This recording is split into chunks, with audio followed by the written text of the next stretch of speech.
जिंदगी में आपका भी ध्यान नहीं लग रहा। ज्यादा सोचने की वजह से बार बार आपको घबराहट होती है और आपका हृदय भी जोर जोर से धड़कता है और बार बार निगेटिव विचार आपके भी दिमाग में आते हैं। तो इस ज्यादा सोचने वाली बीमारी से बचने के लिए और इस बीमारी को दूर करने के लिए आज हम आपको एक बौद्ध भिक्षु की कहानी के माध्यम से आपकी समस्या का हल बताएंगे। तो आज के इस कहानी को पूरा देखें ताकि आप भी इस कहानी को सुनने के बाद आपकी समस्या से छुटकारा पा सके। तो चलिए आज के कहानी की शुरुआत करते हैं। एक बार चीन के एक हिस्से में बहुत बड़ा मठ था जहां लगभग 500 भिक्षु रहते थे। वो सभी अपने गुरु के मार्गदर्शन में खुद को जानने का अभ्यास कर रहे थे। एक दिन एक लड़का उस मठ में शिष्य बनने के लिए आया। उसने मास्टर से कहा, मास्टर, मैं खुद को जानना चाहता हूं। मैं सच की तलाश कर रहा हूं। मैं पता लगाना चाहता हूं कि सच क्या है। मास्टर ने उसकी ओर देखा और कहा कि अगर तुम सच जानना चाहते हो तो तुम्हें अपना पूरा जीवन दांव पर लगाना होगा।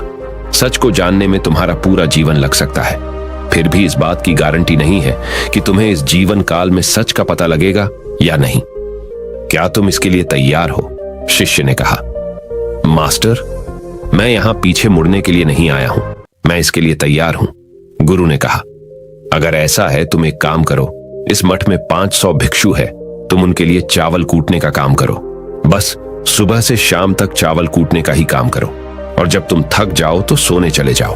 फिर अगली सुबह उठकर चावल को कूटना शुरू कर दो। इसके अलावा कुछ और मत करना, किसी और चीज के बारे में मत सोचना। बस इस रास्ते पर चलते रहना और दोबारा मेरे पास मत आना। जरूरत पड़ने पर मैं खुद तुम्हारे पास आऊंगा। उस लड़के ने गुरु के आदेश का पालन करते हुए चावल कूटना शुरू कर दिया। उस मठ में 500 शिष्य थे। उन सभी को समय समय पर भोजन की आवश्यकता पड़ती थी, इसीलिए वह बहुत जल्दी उठ जाता था और रात को देर तक चावल कूटता रहता था। जब वह थक जाता तो उसी कमरे में सो जाता था जहां वो चावल कूटता था। वो किसी से बात नहीं करता था और ना ही कोई उससे बात करने के लिए उसके पास आता था। कुछ महीनों तक चावल कूटते हुए उसके मन में पुराने विचार आते रहे, लेकिन उन विचारों को कोई नया विषय नहीं मिला तो वह अपने आप ही मिट गए। धीरे धीरे उसके मन में विचार कम होने लगे। कुछ सालों के बाद तो वो अपना नाम तक ही भूल गया। वह हमेशा चुप रहता और विचारहीन अवस्था में बस चावल कूटता रहता। उसने ना तो कभी ध्यान किया था और ना कभी शास्त्र पढ़ा था। मठ के बाकी शिष्य उसे मूर्ख समझते थे। ऐसा करते हुए 12 साल बीत गए। 12 साल बाद एक दिन मास्टर ने घोषणा की, अब मेरा आखिरी समय आ रहा है और मुझे अपना उत्तराधिकारी चुनना है जो मेरे बाद मठ का मुखिया होगा। इसीलिए मेरा कोई भी शिष्य है जिससे लगता है कि उसे आत्म साक्षात्कार हो गया है और उससे खुद को जान लिया है, तो रात को मेरे दरवाजे के पास आकर इस दीवार पर कुछ पंक्तियां लिखें जिसमें उसकी जिंदगी का सारा अनुभव समाया हो। कई शिष्यों ने ऐसा करने के बारे में सोचा, पर मठ के प्रमुख शिष्यों में से एक ने वहां जाकर कुछ पंक्तियां लिखी। उसे बौद्ध धर्म ग्रंथों का बहुत ज्ञान था। सभी शिष्यों को लगता था कि वो इस मठ का उत्तराधिकारी बन सकता है। उसने लिखा था कि मन एक दर्पण की तरह है जिस पर विचारों और इच्छाओं की धूल जमा हो जाती है। इस धूल को हटाने के लिए ही ध्यान है। जिसकी धूल हट जाती है और मन का दर्पण साफ हो जाता है, वो मोक्ष को प्राप्त कर लेता है। अगली सुबह जब मास्टर उठे और उन्होंने इन पंक्तियों को देखा और उन्होंने कहा कि किस बेवकूफ ने यह सब कचरा मेरी दीवार पर लिखा है। वो शिष्य जिसने यह लिखा था वो चुप रहा। हालांकि उसने जो पंक्तियां लिखी थीं वो ज्ञान से भरी थीं, लेकिन यह सब किताबी ज्ञान था। वो शिष्य बहुत चालाक था। उसने पंक्तियां लिखी पर उसने नीचे अपने हस्ताक्षर नहीं किए, क्योंकि वो स्वयं इसके बारे में निश्चित नहीं था कि ये सही है या नहीं, क्योंकि उसे आत्म साक्षात्कार नहीं हुआ था। गुरु ने पंक्तियों को पूरी तरह से खारिज कर दिया। ये देखकर सभी हैरान रह गए। ये घटना पूरे मठ में चर्चा का विषय बन गई। इस विषय पर बात करते हुए 2 शिष्य उस शिष्य के पास से गुजरे जो 12 साल पहले यहां आया था और दिन रात चावल कूटता रहता था। दोनों की चर्चा सुनकर वह धीरे से हंस पड़ा। दोनों शिष्य ने उसे पूछा कि तुम क्यों हंस रहे हो? दोनों शिष्य की नजर में यह चावल कूटने वाला तुच्छ ही भिक्षु था। किसी ने उसे ना तो कभी ध्यान करते हुए देखा था, ना ही कभी शास्त्र पढ़ते हुए। हर कोई उसे मूर्ख समझता था जो बस चावल को ही जानता था। उस मठ में बहुत बड़े बड़े विद्वान थे, लेकिन उस चावल कूटने वाले को किसी से कोई मतलब नहीं था। इसीलिए वह दोनों शिष्य उसे मुस्कुराता हुआ देखकर चकित रह गए। उन्होंने फिर उससे पूछा कि तुम क्यों हंस रहे हो। उसने जवाब दिया, मैं इसीलिए हंसा कि मास्टर सही बोल रहे हैं, यह सब पंक्तियां कचरा है, इन पंक्तियों का कोई मूल्य नहीं है। वो दोनों शिष्य चौंक गए। उन्होंने उसे पूछा कि क्या तुम ऐसी पंक्तियां लिख सकते हो जो इससे भी बेहतर हो। चावल पीसने वाले ने जवाब दिया, नहीं, क्योंकि मैं अनपढ़ हूं, लेकिन हां, मैं कुछ पंक्तियां कह सकता हूं।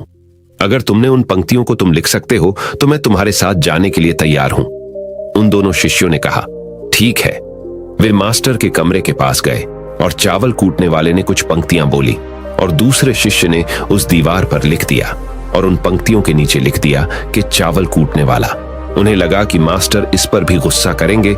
जो पंक्तियों उसने लिखने के लिए कहा था बहुत अद्भुत थी और वो पंक्तियां थी, मन तो बस एक का भ्रम है ना, तो मन है, ना ही मन का कोई दर्पण है, और जब मन ही नहीं है तो धूल कहां ठहरेगी। जो ये जानता है वो सच को जान गया। जब गुरु ने ये पंक्तियां देखी तो वे आधी रात को उठे और चावल कूटने वाले के पास गए। वह सो रहा था। मास्टर ने उसे जगाया और कहा कि ये लो, मेरी छड़ी और मेरे वस्त्र ले लो। आज से तुम मेरे उत्तराधिकारी हो, लेकिन इस मठ को छोड़कर कहीं दूर चले जाओ, क्योंकि इस मठ में बहुत सारे विद्वान हैं जो खुद को तुमसे ज्यादा श्रेष्ठ मानते हैं और वो तुम्हें मार देंगे। वो इस बात को बर्दाश्त नहीं कर सकते कि एक साधारण सा चावल कूटने वाला उनसे ज्यादा विद्वान निकला। तुम्हें वह सारा ज्ञान हो गया है जो मुझे है।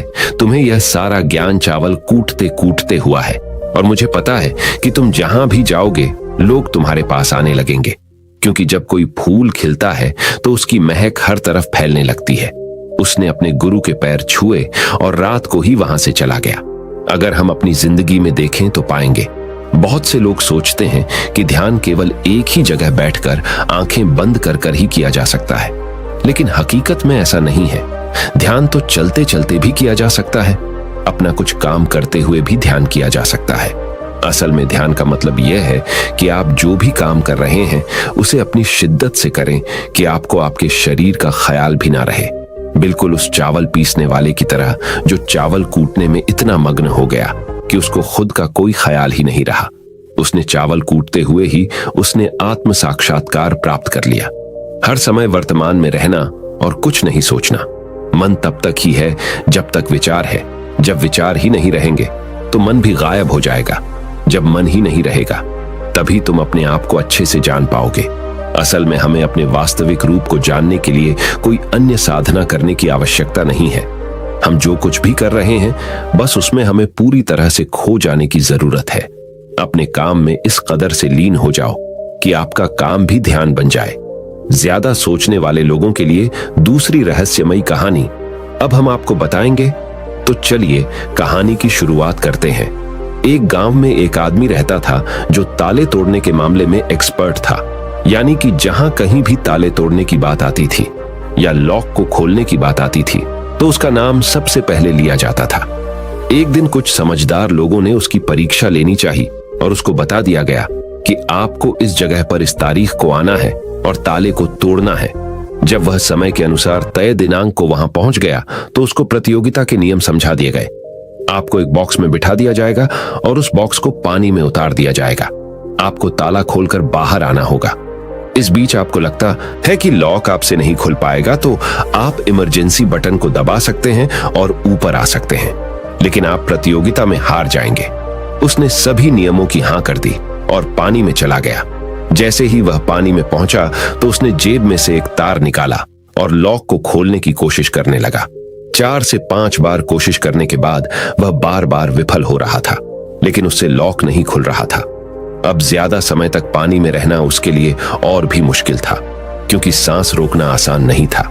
फाइनली उसने अपना पूरा दिमाग लगाया और एक बार अंतिम प्रयास किया। वह विफल हुआ और उसने इमरजेंसी बटन दबा दिया। धीरे धीरे ऊपर आने लगा। पानी के ऊपर आए बॉक्स को बाहर निकाला गया और हल्का सा धक्का देकर खोला गया। वह अचंभित हो गया कि एक बार भी मेरे दिमाग में यह ख्याल क्यों नहीं आया कि मैं इसको धक्का देकर खोलूं। हो सकता है कि ये लॉक ही ना हो। तो यही होता है, जब हम भी बहुत ज्यादा सोचते हैं तो इसका खामियाजा हमें भुगतना पड़ता है। कभी कभी ना सोचने से भी जवाब मिल जाता है। इसलिए किसी ने कहा है कि जो कुछ नहीं करते वह कमाल करते हैं।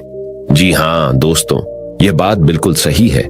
कभी कभी दिमाग को जब हम शांत रखते हैं और ठंडे दिमाग से सोचने की कोशिश करते हैं तो हमें बेहतर समाधान मिल जाता है। अब हम आपको बताएंगे कि ज्यादा सोचने की यह बीमारी के मुख्य कारण क्या है, जिससे आपको ज्यादा सोचने की बीमारी हो जाती है। अत्यधिक सोच के कुछ मुख्य कारण। पहला कारण, वर्तमान से ज्यादा भूतकाल या भविष्य के बारे में ज्यादा चिंता करना। आप जो काम अभी कर रहे हैं उससे ध्यान हटाकर अपना ध्यान बीते हुए समय या आने वाले समय पर लगाएंगे तो आप ओवर थिंकिंग के शिकार होते जाएंगे। दूसरा कारण, काम का ज्यादा तनाव होना। जब वर्कलोड ज्यादा होता है तो दिमाग भी तेजी से चलने लगता और यह तनाव का रूप ले लेता है और दिमाग में वो विचार भी आने लगते हैं तो काम से संबंधी नहीं है और लोग ओवर थिंकिंग के शिकार हो जाते हैं। तीसरा कारण, डर का बना रहना। जब व्यक्ति के अंदर डर होता है, जैसे नौकरी छूट जाने का डर, प्रमोशन न होने का डर, काम में असफल हो जाने का डर, पैसे न मिलने या डूब जाने का डर, व्यक्ति इस डर को लेकर कल्पना करता रहता है। भले ही ऐसा न होने वाला हो, लेकिन धीरे धीरे यह डर उसे जरूरत से ज्यादा सोचने पर मजबूर कर देता है। चौथा कारण, कॉन्फिडेंस की कमी। जब व्यक्ति में किसी काम को करने के प्रति उलझन बनी रहती है तो कॉन्फिडेंस कम होता जाता है, जिसके चलते नकारात्मक विचार दिमाग को घेरना शुरू कर देते हैं और व्यक्ति ज्यादा सोचना और चिंता करना शुरू कर देता है। पांचवा कारण, चीजों के बारे में सकारात्मक से ज्यादा नकारात्मक विचार। जब व्यक्ति छोटी छोटी बातों के नकारात्मक पहलू के बारे में ज्यादा सोचना शुरू कर देता है तो धीरे धीरे व्यक्ति ओवर थिंकिंग का शिकार होता जाता है। क्या ओवर थिंकिंग यानी अत्यधिक सोच से छुटकारा पाया जा सकता है? तो इसका जवाब है जी बिल्कुल। ओवर थिंकिंग यानी अत्यधिक सोच से छुटकारा पाया जा सकता है, हालांकि थोड़ा समय लग सकता है, लेकिन यदि आप नीचे दिए स्टेप्स को फॉलो करते हैं तो आप ओवर थिंकिंग की प्रॉब्लम से यकीनन छुटकारा पा सकते हैं। तो आइए जानते हैं कि ओवर थिंकिंग की समस्या से छुटकारा कैसे पाएं। ओवर थिंकिंग यानी अत्यधिक सोच से छुटकारा पाने के उपाय। ये सब जानते हैं कि पहले विचार दिमाग में आता है, फिर वो क्रिया का रूप लेता है। हमें कोई भी काम सोच समझकर करना बहुत जरूरी है, पर किसी काम को लेकर जरूरत से ज्यादा सोचना और वो बातें भी सोचना जो काम से संबंधित नहीं है, आपको और आपके काम दोनों को नुकसान पहुंचाता है। तो थिंकिंग प्रॉब्लम नहीं है, बल्कि ओवर थिंकिंग प्रॉब्लम है और इसे कम करना जरूरी है। तो आइए जानते हैं ओवर थिंकिंग यानी अत्यधिक सोच से छुटकारा या कम करने के उपायों का। पहला उपाय, स्वीकार करें कि आप जरूरत से ज्यादा सोचते हैं। इस बात को मन से स्वीकार करें कि आप ज्यादा सोचते हैं और आपको ऐसा नहीं करना है।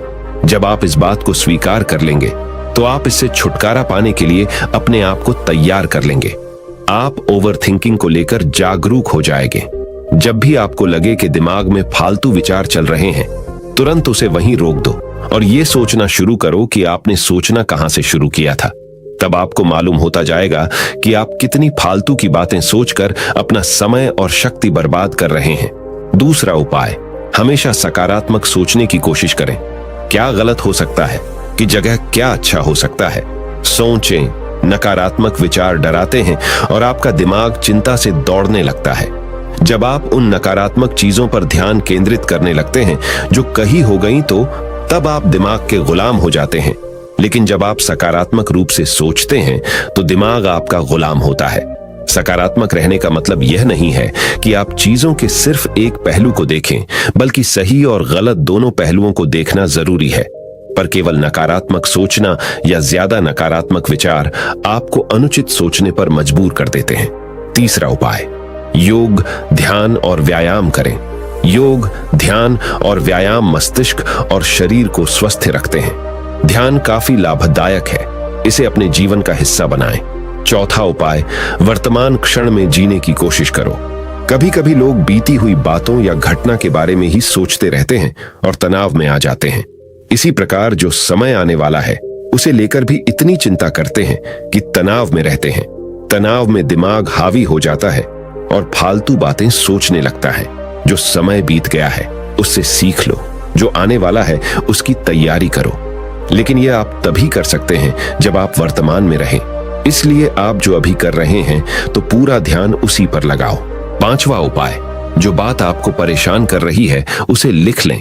आपके सोचने के तरीके और आपके महसूस करने के तरीके के बीच एक मजबूत संबंध है। आपके सोचने का तरीका आपकी भावनात्मक स्थिति को प्रभावित करता है और आपकी भावनात्मक स्थिति आपके सोचने के तरीके को प्रभावित करती है। तो जो बात आपको परेशान कर रही है उसे लिख लें। अब उस बात के बारे में यह लिखें कि यह आपको क्यों परेशान कर रही है। अब अपने आप से प्रश्न करें कि क्या इस समस्या का हल परेशान रहना है। यदि नहीं तो उसका हल ढूंढे, और यही इसका कोई हल नहीं है तो परेशान रहने और सोचते रहने से क्या होगा।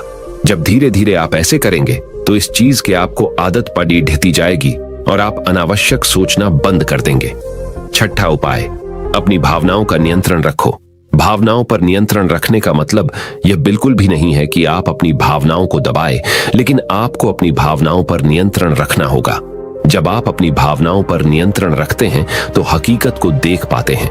अनियंत्रित भावनाएं दिमागी विचारों को बेफजूल गति प्रदान करती हैं। सातवां उपाय, चिंता नहीं चिंतन करें। चिंता ओवरथिंकिंग को जन्म देती है और चिंतन क्रिएटिविटी को जन्म देता है। फालतू सोचने की जगह कोई कहानी, कोई लेख, कविता या कुछ रचनात्मक सोचें। आठवां उपाय, अपने पसंद की चीजें करें। जब भी आप फ्री हो तो कोई भी ऐसा काम करो जिसे करना आपको अच्छा लगता हो। किताबें पढ़ें, गाने सुने, गाने गाएं, घूमने जाएं। यदि आपके घर में बच्चे हैं तो बच्चों के साथ खेलें। अपने दोस्तों से साथ समय व्यतीत करें। नौवां उपाय, अपना सर्वश्रेष्ठ स्वीकार करें। जब आप ज्यादा सोचते हैं तो न चाहते हुए भी आप नकारात्मक बातें सोचते हैं और अपने आप को औरों से कम आंकने लगते हैं। याद रखें, कोई भी परफेक्ट नहीं होता जो आप हैं। आप जैसा कोई नहीं है। लोग क्या कहते हैं इस पर ध्यान देने की बजाय अपना सर्वश्रेष्ठ स्वीकार करें, अपने ज्ञान को बढ़ाते रहें और पॉजिटिव रहें। 10वां उपाय, मन को शांत रखें। आधुनिक जिंदगी भाग दौड़ और तनाव भरी है। अधिकतर लोगों के साथ तनाव में बने रहना इतना सामान्य हो जाता है कि उन्हें इस बात का पता ही नहीं चलता कि धीरे धीरे तनाव उनके मानसिक और शारीरिक स्वास्थ्य पर बुरा प्रभाव डाल रहा है। जब मन अशांत होता है तब नकारात्मक और बेफिजूल के विचार हमारे दिमाग में घर करने लगते हैं। यदि आप ओवरथिंकिंग से छुटकारा पाना चाहते हैं तो अपने मन को शांत रखें। आपके सोच को बदल देने वाली 3 कहानियां अभी हम आपके सामने प्रस्तुत कर रहे हैं, तो इसे ध्यान से सुने। यह आपकी जिंदगी बदल लेंगी। पहली कहानी, चमकीले नीले पत्थर की कीमत। एक शहर में बहुत ही ज्ञानी प्रतापी साधु महाराज आए हुए थे। बहुत से दीन दुखी परेशान लोग उनके पास उनकी कृपा दृष्टि पाने हेतु आने लगे। ऐसा ही एक दीन दुखी गरीब आदमी उनके पास आया और साधु महाराज से बोला, महाराज मैं बहुत ही गरीब हूं, मेरे ऊपर कर्जा भी है, मैं बहुत ही परेशान हूं, मुझ पर कुछ उपकार करें। साधु महाराज ने उसको एक चमकीला नीले रंग का पत्थर दिया और कहा कि यह कीमती पत्थर है, जाओ जितनी कीमत लगवा सको लगवा लो। वो आदमी वहां से चला गया और उसे बचने के इरादे से अपने जान पहचान वाले एक फल विक्रेता के पास गया और उस पत्थर को दिखाकर उसकी कीमत जाननी चाहिए।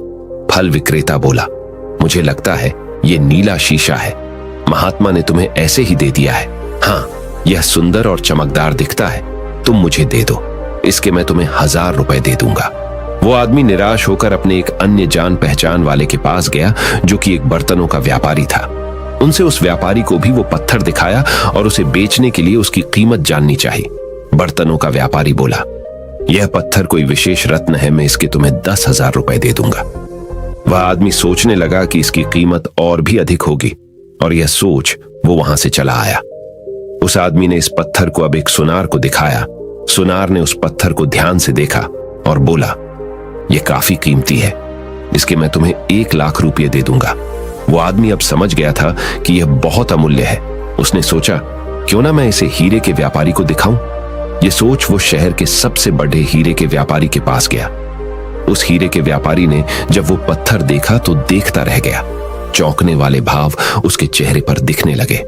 उसने उस पत्थर को माथे से लगाया और पूछा, तुम यह कहां से लाए हो? यह तो अमूल्य है, यदि मैं अपनी पूरी संपत्ति बेच दूं तो भी इसकी कीमत नहीं चुका सकता। तो इस कहानी से हमें यह सीख मिलती है, हम अपने आप को कैसे आंकते हैं। क्या हम वो हैं जो राय दूसरे हमारे बारे में बनाते हैं? आपकी लाइफ अमूल्य है, आपके जीवन का कोई मोल नहीं लगा सकता। आप वो कर सकते हैं जो आप अपने बारे में सोचते हैं। कभी भी दूसरों के नेगेटिव कमेंट से अपने आप को कम मत आंकिए। दूसरी कहानी, मेंढकों की टोली एक मेंढकों की टोली जंगल के रास्ते से जा रही थी। अचानक दो मेंढक एक गहरे गड्ढे में गिर गए। जब दूसरे मेंढकों ने देखा कि गड्ढा बहुत गहरा है तो ऊपर खड़े थे सभी मेंढक चिल्लाने लगे, तुम दोनों इस गड्ढे से नहीं निकल सकते, गड्ढा बहुत गहरा है, तुम दोनों इसमें से निकलने की उम्मीद छोड़ ढाए दो। उन दोनों मेंढकों ने शायद ऊपर खड़े मेंढकों की बात नहीं सुनी और गड्ढे से निकलने के लिए लगातार वो उछलते रहे। बाहर खड़े मेंढक लगातार कहते रहे, तुम दोनों बेकार में मेहनत कर रहे हो, तुम्हें हार मान लेनी चाहिए, तुम दोनों को हार मान लेनी चाहिए, तुम नहीं निकल सकते। गड्ढे में गिरे दोनों मेंढकों में से एक मेंढक ने ऊपर खड़े मेंढकों की बात सुन ली और उछलना छोड़ कर वो निराश होकर एक कोने में बैठ गया। दूसरे मेंढक ने प्रयास जारी रखा, वो उछलता रहा जितना वो उछल सकता था।